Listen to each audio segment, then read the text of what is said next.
नमस्कार दोस्तों, मिथिलांचल एक्सप्रेस में एक बार फिर से आप सभी का स्वागत है। दरभंगा हायाघाट थाना कांड संख्या 139/22 पीड़िता पहुंची एसएसपी कार्यालय। उन्होंने बताया कि हमारे गांव की ही रहने वाले मोहम्मद आरिफ, मोहम्मद शाहिद, मोहम्मद अशरफ, मोहम्मद गुफरान सभी ने मिलकर मेरे लड़के के साथ काफ़ी मारपीट किया तथा उसे जान से मारने की नीयत से चाकू से प्रहार किया, जिससे मेरा बेटा बेहोश हो गया और उसे पॉकेट में रखा रुपया वगैरह छीन लिया। मेरे बेटे की हालत काफ़ी गंभीर होने के कारण किसी भी तरह आनन फानन में उसे डीएमसीएच भर्ती कराया गया, जहां डॉक्टर ने उसे बेहतर इलाज के लिए पीएमसीएच रेफर कर दिया।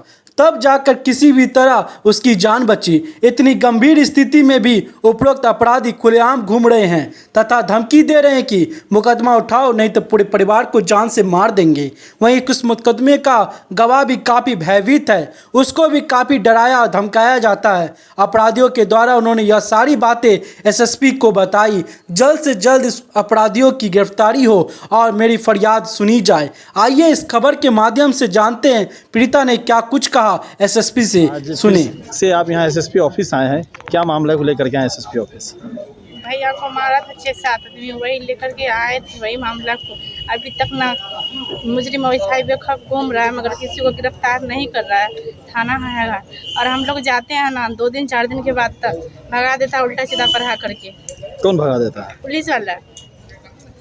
कहाँ का ये मामला था? हायाघाट 5 टीवी तक।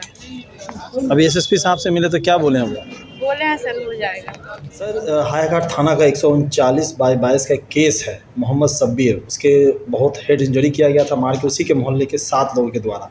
थाना में कहा जा रहा है कि इंजरी अभी तक नहीं आया पटना से, और उसके परिवार वाले रोज़ डरे हुए और अभी आपसे मिल के भी गए हैं।